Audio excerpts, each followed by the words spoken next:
Almost all the military of Western countries I meet, they look and want to get our expertise in warfare because the war has completely changed. And you will understand that the war you have been preparing for many years, the war your army has been preparing for, will never happen again, ever. What do you have going on with it now, without revealing secrets? Are these autonomous killer robot drones? One of the flagship units of the Unmanned Systems Forces is the Nemesis Drone Regiment. We sat down today with their deputy commander to talk about what's going on with the drone war now and what to expect in the future, not only in the war here in Ukraine, but for the whole world. This interview was recorded in Ukrainian, but you'll be hearing our voices dubbed by AI into English. If it sounds a bit slow, you can speed up the playback speed on YouTube. And if you want to hear the original Ukrainian audio with English subtitles, you can select that in the audio track on YouTube. Я хочу почати з того, що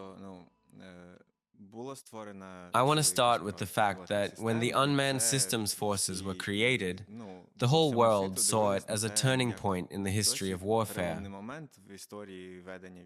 It's the first force of its kind in the world. But you have been working for a while now.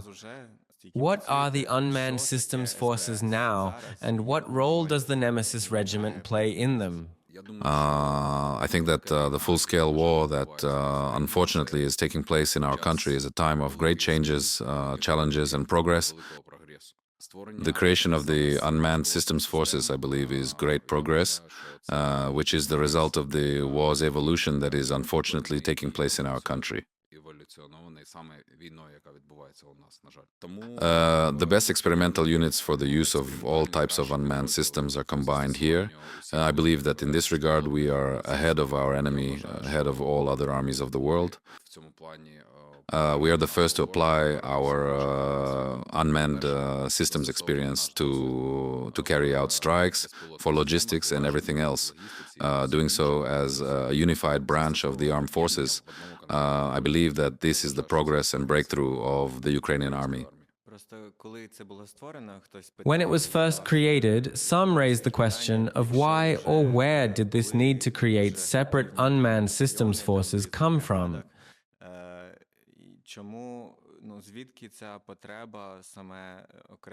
Since there were already very effective separate battalions in different brigades stationed across the front line, what was this needed for? For me, as an officer of one of the units of the Unmanned Systems Forces, this is crystal clear. I will try to explain to you and your viewers. Having separate drone battalions, units within brigades or the armed forces of Ukraine is an absolutely right decision.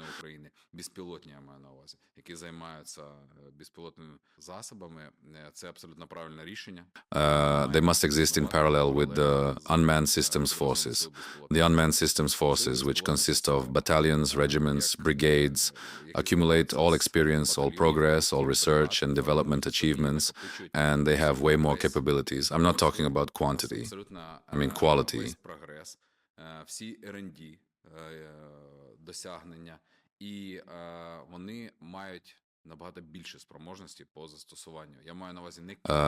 The evolution of unmanned systems and their application in a separate force happens much faster, and it is concentrated essentially in the unmanned systems forces. We have the ability to consolidate the necessary people. We have the ability to consolidate specific processes and specific experiences, and we pass on this experience to all military units of Ukraine. We share it with everyone. Speaking about quality, it's about your people, right? It's interesting because Nemesis is known as a creative unit, a unit of the future. There's this alien on your chevron. How did it all come about? And thanks to this, what kind of people come to join you? Who is the typical member of the unit? Very different people come to join us, but only the best ones stick around. We do not have a specific portrait of a serviceman or a servicewoman of our unit, but it somehow happened that we, from the very beginning of our creation, first as a battalion, then as a regiment, we have cultivated creativity. And in all kinds of military processes, we've tried to apply business approaches. Усіх процесів армійських ведення бойових дій ми застосовували бізнес, намагалися застосовувати бізнес. Meaning breaking everything down into business processes that have indicators of efficiency and solutions that can be standardized and regulated. And our creativity was formed through the combination of the efficiency of business processes and the army structure, statutes, and requirements. Of course, we all understand that some documents, some doctrines and regulations, they were written many years ago. Even if they were written relatively recently, already in independent Ukraine, they lost their relevance. The use of unmanned systems today is something absolutely new, and it requires, well, documentation isn't exactly a priority here. History is being made now. За застосуванням. Історія твориться зараз. I often say that there is such a feeling that the future has already come and documentation is low on the list. That's why I say that we have to be effective and creative, but not cross any red lines when it comes to military regulation. In terms of the image, this image that future soldiers are gamers who wear hoodies, use remote controls, and smoke electronic cigarettes, is this welcomed by you? Or do you want to focus more on creativity?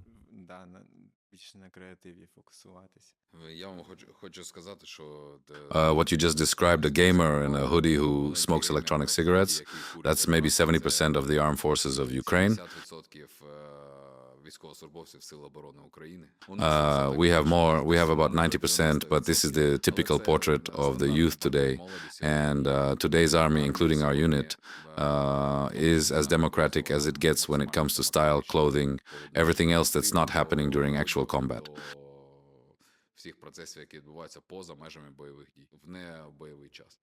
So yes, our soldier portrait is a creative young man or woman who is dressed however they like. And the main indicators on which we focus are their effectiveness, including creativity, and their discipline, so that they don't cross any red lines. Let's move on to the evolution of the war itself and drone warfare. We are constantly told that everything is changing all the time, that the war looks completely different every 6 months. What are the main changes that are taking place right now in the war of drones?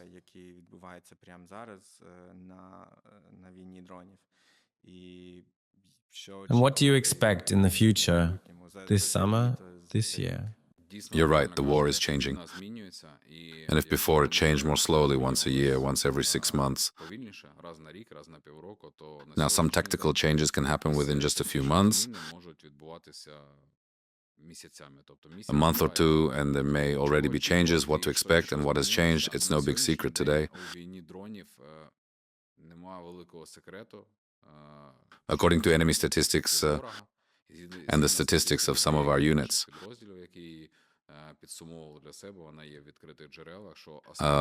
the key strikes today are carried out by unmanned systems.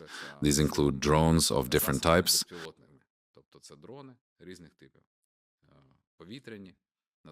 Aerial, ground, and naval. What to expect? A growing influence of drones. Traditional weapons, they won't disappear, but they keep losing their share of influence bit by bit.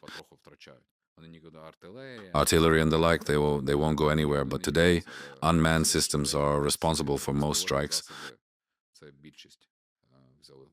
We are already observing this increase, and as I understand, it's about saturation. In all areas of the battlefield where intense fighting is happening, on both our side and the enemy's, there's already such a saturation of drone crews and drones themselves that any infantryman can very quickly become, in just a few minutes, the target of a high precision strike.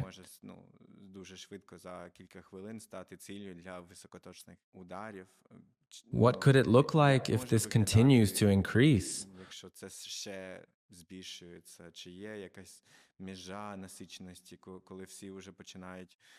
Is there any saturation point where everyone starts to interfere with each other, and where can it go from there? Because everything is developing so fast, it's already hard to track or even imagine what comes next. На сьогоднішній день нічого не змінилося. To this day, one aspect we've seen in all other wars hasn't changed. Where there are no soldiers of our army, we can't consider it our territory. Ми не можемо вважати це нашою територією. Where there are no enemy soldiers, they can't consider it their territory. Це зайнятою територією або своєю територією. Піхота Infantry continues to be the main type of troops in our army and in the enemy's. в військах наших, військах ворога. But the use of unmanned systems today has led to exponential growth of the area where any infantry can be destroyed, ours or the enemy's. Будь-який піхотинець може бути знищений, наш або ворожий, вона кратно збільшується. Today we are moving toward a situation where the demarcation line or the line of combat separation, Лінія бойового зіткнення the so-called gray zone, is expanding. This means that this gray zone is now fully controlled by drones, повністю контролюється дронами. І and there is infantry on both sides. піхота. The saturation with drones of this gray zone is an organic process. And it depends on many factors. On counteraction, in the strength of the enemy, and so on. But today we understand that all movements, all combat operations of our enemy are monitored by drones, and drones are the first to go into battle. Sometimes I feel that there's a certain paradox here. I heard from other drone regiment commanders that the infantry will always be the main force, no matter what. There, where the infantryman is, there is a free Ukraine, and so on. And I understand that this philosophy isn't easy to let go of. But on the other hand, there is also the objective fact that there is a constant shortage of infantry, of personnel, even in the best brigades. This is precisely because the mortality rate among infantrymen keeps rising on the battlefield. So on the one hand, they say that it is impossible to replace the infantry, but on the other hand, because of this crisis, it sometimes feels like the defense forces, especially drone regiments and other units, are simply forced to do it. What do you think? I agree with all the commanders who said this, and as someone who came from the infantry, I will say that without the infantry there is no army. That's our main force, and we must focus on it. They are the gods of war. Today, it's impossible to replace infantry with drones, but it's possible to make their life easier with drones, and that's what we should strive for. This is what we need to strive for, so that we can make it as easy and comfortable as possible for the infantry to hold their positions, to hold our land, so that no one can get close to them and they don't enter into battle. So they just hold positions and watch while everything is destroyed by drones. This is what we strive for. We see that the best drone units get autonomy from line brigades that hold the land.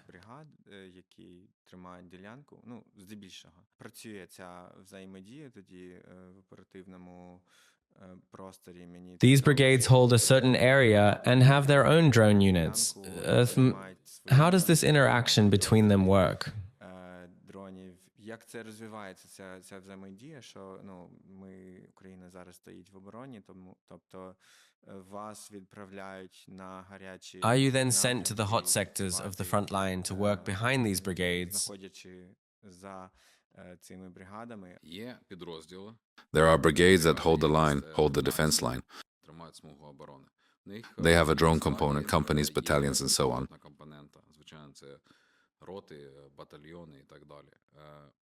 The task of the brigade that holds the line, including its drone unit, is to hold the line and not to let the enemy advance. This is the minimum task. Other tasks are assigned to them by a senior commander.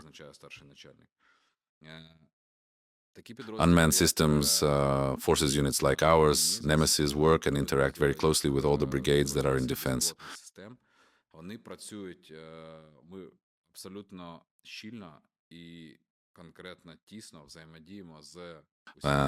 We know each other, we know how to interact, we know how to help, but our task is not to hold the line. This is not our line, this is their line. Our task is to help them by disrupting the combat order further behind the line. Infantry, mortars, howitzers, self-propelled artillery, air defense, sites for launching drones, pilots, and so on. The task of units like ours, Nemesis Regiment, is to destroy the combat order of the enemy. We go in, and in the areas designated by a senior commander, we make an effort to make life easier for the brigade that holds the line, destroy the combat order, take out all the artillery howitzers so that they can't shoot, so that it's easier for our defense forces units. Find and destroy the positions of the enemy pilots' crews. This is goal number one. Destroy the enemy's air defense in order to improve the work of our aerial reconnaissance. I would like to remind you that our regiment is one of the most successful in destroying the enemy's air defense systems. We are not very focused on these numbers, but already this year, according to our calculations, our regiment destroyed more than $1 billion worth of enemy air defense. These are nice numbers that motivate us to continue working, so units like ours don't just work together with the drone units of brigades, they work on destruction deeper behind the enemy line, carrying out very specific tasks.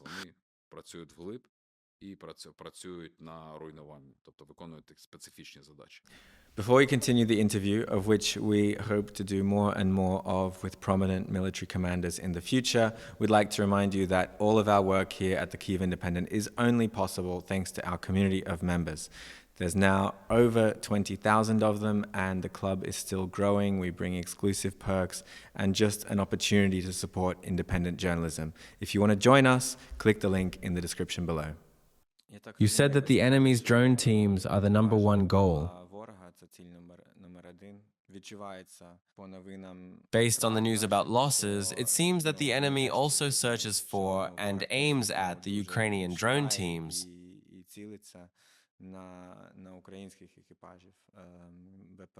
What is the key to this work? How do you spot and destroy drone teams?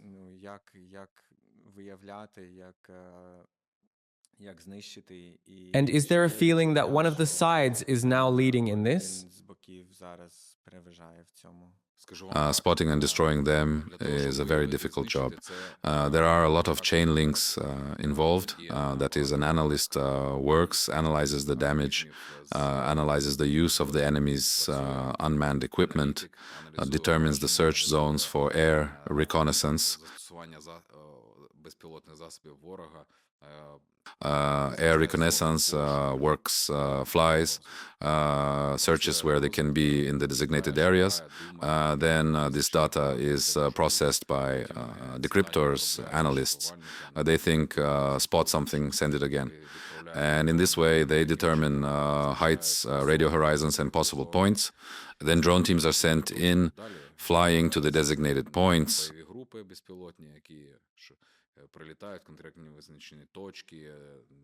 Before that, they decide what ammunition will destroy the target, how to approach it without getting shot down, what tactics to use. This is such a difficult job, but today we and other units put a lot of effort into it, because enemy pilots are really a high priority goal for us today. I imagine that a unit like yours should have an advantage in this. Since, from the very beginning, there was a great emphasis on analytics, on working with technologies.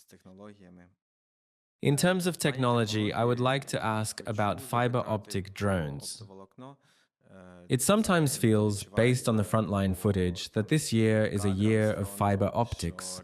It completely changes a lot of things since these drones can't be detected or jammed. But it seems that this has become clear a long time ago, but Russia, unfortunately, still has a strong advantage in the field of fiber optics. Why is that? I am not ready to say that the enemy has a strong advantage in the fiber optics field. This is a path that the enemy may have taken and focused on earlier. Fiber optic drones are really resistant to electronic warfare and have control. They can't be jammed or detected, but they have their own specificity and complexity in use and limitations.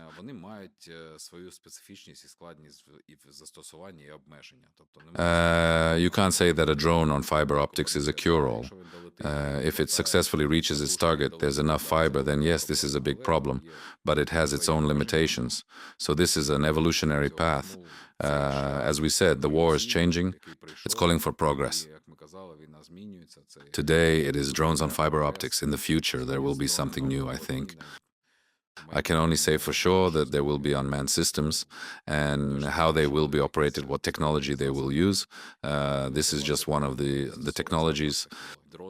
Drones on radio control, they also constantly evolve, change frequencies, change approaches to how they are used.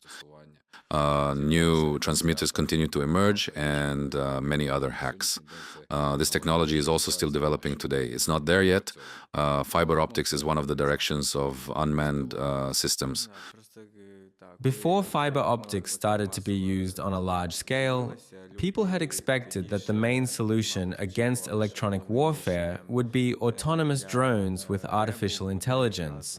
And maybe we are getting there gradually.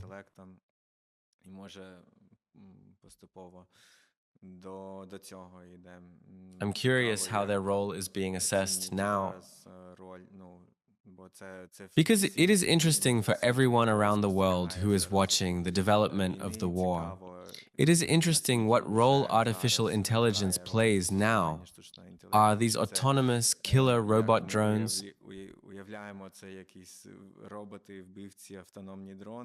Do they really play a role, or so it more in data, in analytics? What do you have going on with it now, without revealing secrets? Of course, we use artificial intelligence in our work, in decryption and in analytics.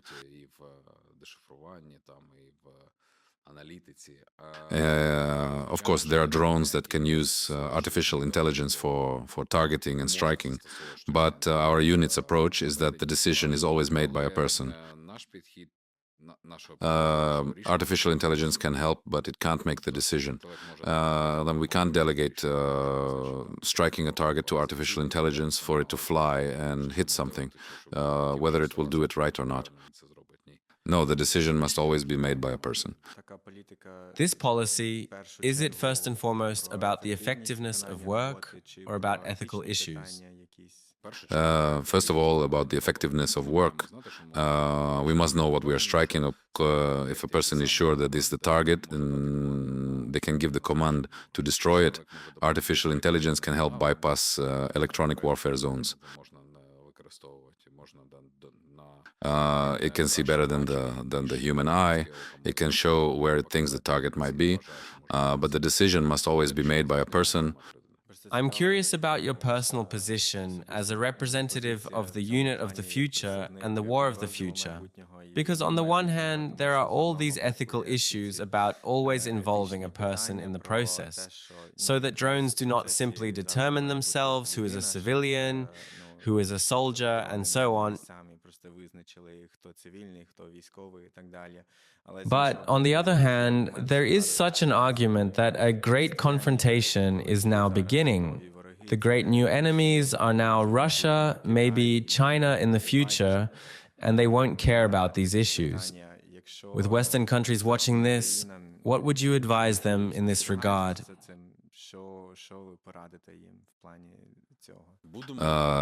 First of all, we're not responsible for Russia or other countries.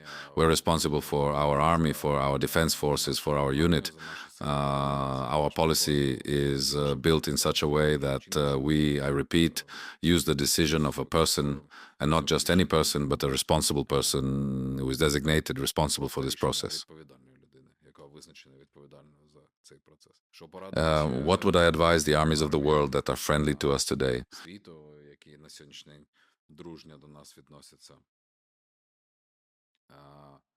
I would advise them to prepare and learn from our experience in full. We are absolutely open. I often meet soldiers from other countries, and the questions they ask me sometimes surprise me. I tell them you can just subscribe to several Telegram channels or watch some videos on YouTube about the war, and you will understand that the war you have been preparing for many years, the war your army has been preparing for, will never happen again, ever. You will never be able to fully use your fleet, which one soldier from one country asked. You think that frigates, corvettes and auxiliary ships will come out? No, they will be quickly sunk by drones at a price that is absolutely unequal to your warships. You will not be able to use aviation, army aviation, meaning helicopters. You will not be able to deal strikes with assault aircraft. You will not be able to advance using tanks, armored vehicles, columns of troops like you were taught.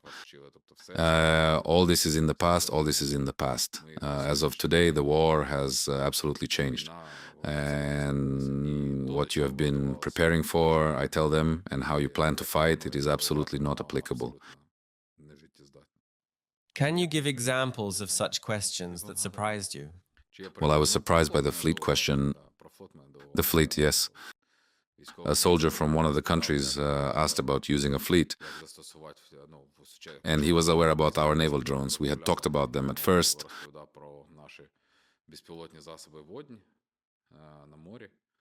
Well, everyone knows our successes.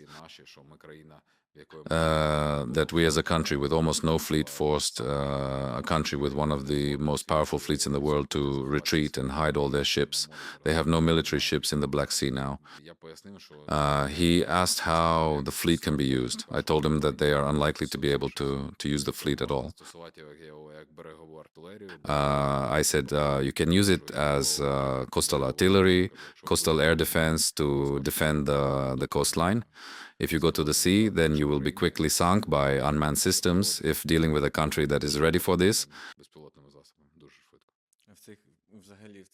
In general, when you communicate with the Western military, is there a feeling that they are finally starting to pay attention and understand that they need to change everything?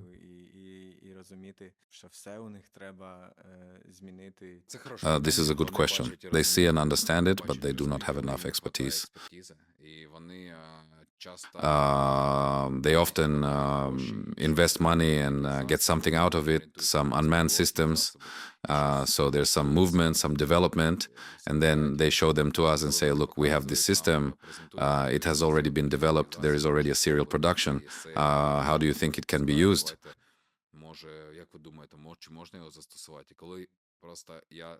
And I am not a technical person, but I have experience and knowledge, and I ask them, how does it work? How is the connection ensured? How does the launch look? I hear the answers and say, oh, this won't work. They say, we have a GPS, but there will be no GPS. I say, what will happen when there is no GPS? Why will there be no GPS? They say, and I say, there just won't be GPS. They say, well, there are satellites, and I respond that they will be jammed. There will be no GPS. They say, I do not know what will happen then. Then time passes, they evolve, they come and say, there will be GPS, we have this device, it will give us GPS reinforcement. I say, we used these devices a year and a half ago, today they don't reinforce, they don't work. They say, damn, we bought hundreds of them. Today, almost all the military of Western countries I meet, they look and want to get our expertise in warfare, because the war has completely changed. And if we don't consider Russia as a European country, then Ukraine has the richest experience of using drones in real war, the richest experience. And in Europe, actually in the world, apart from Russia, no one else has such experience.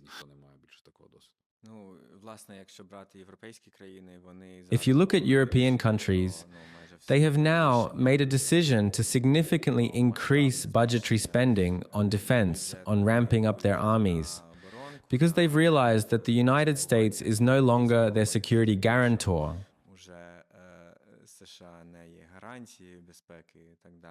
And there are these old big manufacturers of weapons who will lobby for the purchase of old weapons. What would you advise these European countries to do with this money?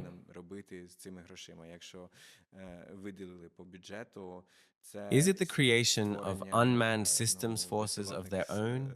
Or is it more important to build large factories for FPVs? Where should they start?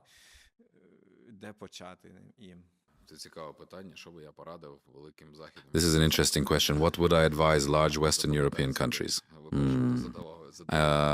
I will remember this day. You are the first to ask me such a question. What would I advise? I would advise them to start small by thoroughly studying the experience of the Russian-Ukrainian war. This is the kind of war everyone will have going forward. There are a lot of people who have this experience. Just look at it, analyze it. And each country should specifically consider, depending on the threats they are facing, what to invest in. But definitely not to invest all their money in armored vehicles, artillery, and other traditional means of war. Today, the unmanned systems must be a big component of any army in the world.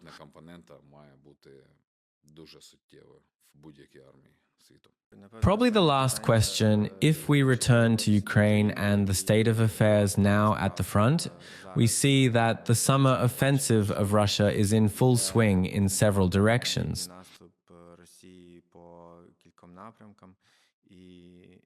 And there is significant progress, significant loss of territory. How do you assess this? Do you feel that everything is under control and that everything will be stable again?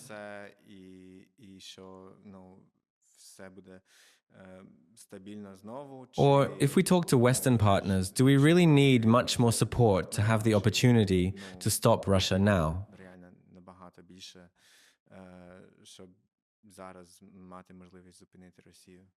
I'm not ready to talk about Western partners, how they should act to help stop Russia. I'm not ready to answer this question, but regarding my feelings about what is happening at the front, it has never been easy there. Since the beginning of the full-scale war, I don't remember moments when it was easy there. Even when we had some successful the offensives in Kherson, Kharkiv, Kursk oblasts. I remember this high spirit, a great spirit of success, but I also remember this pain from the price we had to pay for it. So it was never easy at the front. Do I feel that we are losing territory? Yes, I do. We are losing it, we are slowly retreating, but I believe that this is a fully controlled process. We're not falling apart, we're not collapsing, we're retreating in a controlled manner. Would I like us not to retreat? I would like it very much. Would I like to free our temporarily occupied territories? I would like it very much. But looking at the current situation, our task today is to build a smart and effective defense. We have to destroy the enemy while in defense. We're doing it. We have to increase the impact and strength of our unmanned components so that we don't lose our people, our personnel. We have to help in this defense building with unmanned systems as much as possible. We work on this every day, every night, 24/7. We work on this, we destroy the enemy with our unmanned systems. Our regiment has had good success in this. And I believe that we are on the right track.